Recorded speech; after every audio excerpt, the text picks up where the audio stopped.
Mm. And then we saw Renegade beat Arn Anderson to win the WCW television title. Mm. And it's written here, Arn Anderson worked probably about as well as I've ever seen anyone work in a negative star match. Like Wright, this match was a terrible expose of just how badly the Renegade gimmick is catching on, as the biggest pop was when Anderson hit the spine buster, which he kicked out of, not to mention exposing that this guy isn't ready for prime time. Also, the guy is shrinking by the week, which is for the best, but it kills him as a warrior clone.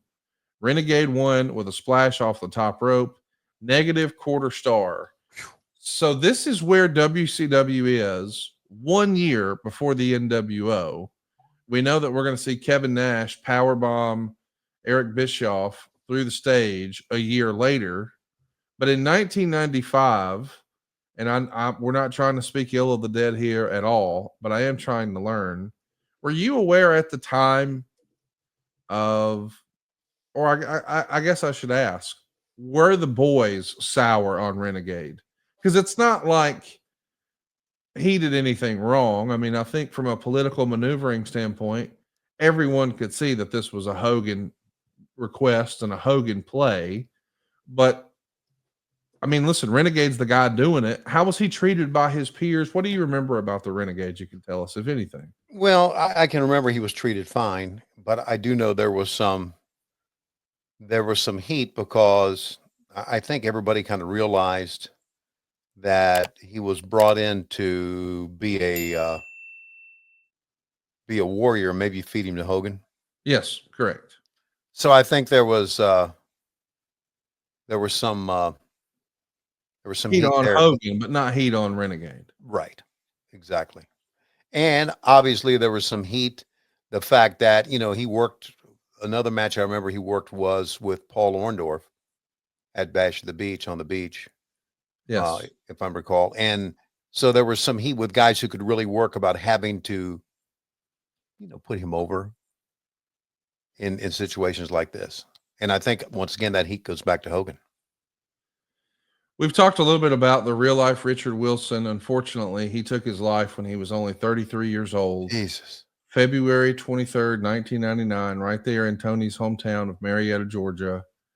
And that year that we're talking about here, 1995, where we're watching, this is the year, this is the show where he won his only title in WCW, the World Television Championship. Pro Wrestling Illustrated would do their PWI 500 that year and list him as wrestler 245 out of 500. And the readers of the Wrestling Observer newsletter voted him the worst wrestler of 1995.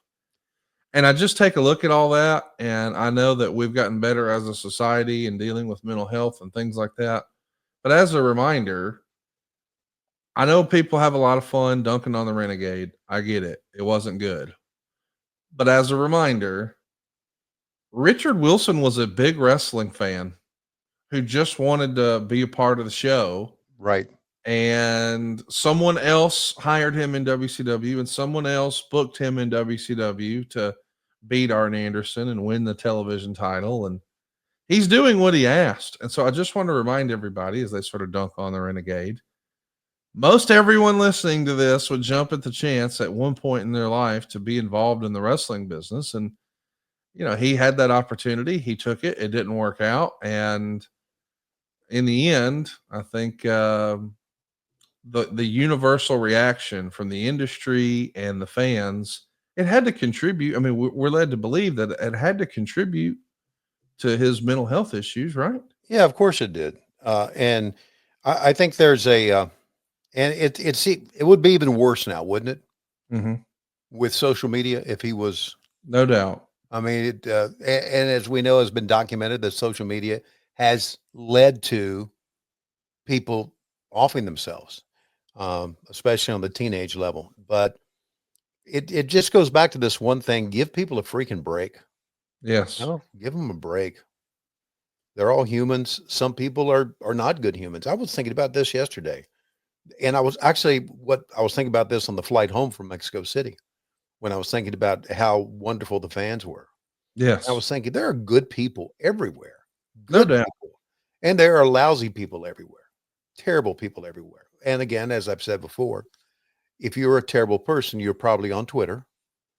Uh, doesn't mean they're not good people on Twitter, because there are, but all bad people land up on Twitter because they're cowards and they stand behind a keyboard. But they're good and bad people everywhere, and we should just give everybody a break.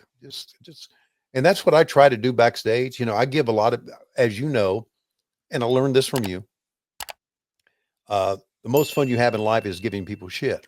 Yes. Yeah, breaking people's balls, as we say.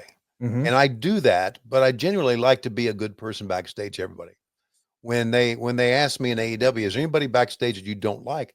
The answer is I like everybody. I really, really do. I mean, even people who maybe are difficult to deal with, and there are some, I get along with them because I attempt to get along with them. I try to get along with them.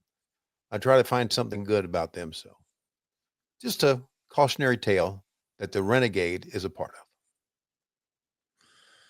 I know as a rule, we don't make it anybody's business to talk about private real life relationships. So we won't do that here. Oh, okay. But I will bring up something that I think caught some people off guard this past week that I know had to make you smile. It was revealed that AEW superstar Beast Mortos is going to become a lawyer, Tony. Yeah. I mean, what can't this guy do? How awesome is this? Our lawyer is Beast Mortos. Like, I got to see how his rates compare to gimmick attorney Mike Dawkins, but Lord have mercy. Like, that's the guy you want as your lawyer. Sign me up. Imagine that dude walking in full gimmick into the courtroom. Can you imagine? With the mask on. It'd be hilarious. What? Take the opposing attorney and do the crucifix drop with him. Boom. We Beast Mortos, Bandito. Let's see who else is with us. Hologram.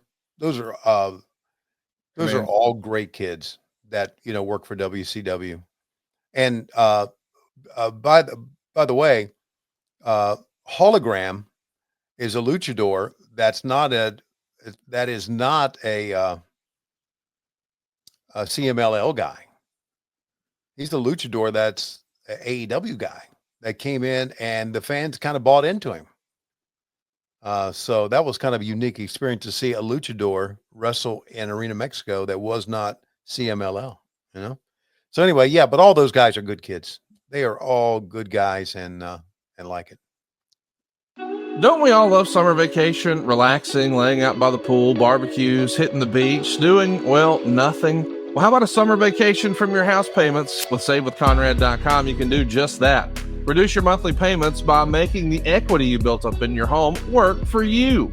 You can roll together those high interest rate credit cards into one lower monthly payment, and perhaps access some of that newfound equity to turn your house into your dream home with no money out of pocket. And how about this? You get to skip your next 2 house payments. That's right. You won't have to make your June or your July house payment. You're done until August 1st. Go right now to SaveWithConrad.com. Let my team run the numbers for you for free. There's no obligation, and if we can't help you save some cash, we won't waste your time. And did I mention we're offering a 3-year guarantee right now? That's right. That means if at any point interest rates improve over the next 3 years, you get a free refi. That's right. No new lender fees from us. So you get to save money now without wasting money later when the rates improve on a whole second set of closing costs. Why not go to SaveWithConrad.com and get a guarantee? Save money now and save money later with your friend in the mortgage business. That's me, Conrad Thompson at SaveWithConrad.com. Shoot me an email at Conrad@SaveWithConrad.com. Give us a call at 888-425-0105. Or get yourself a quick quote, even talk to a live person right now at SaveWithConrad.com. NMLS number 2129, equal housing lender. Let's take a summer vacation from house payments at SaveWithConrad.com.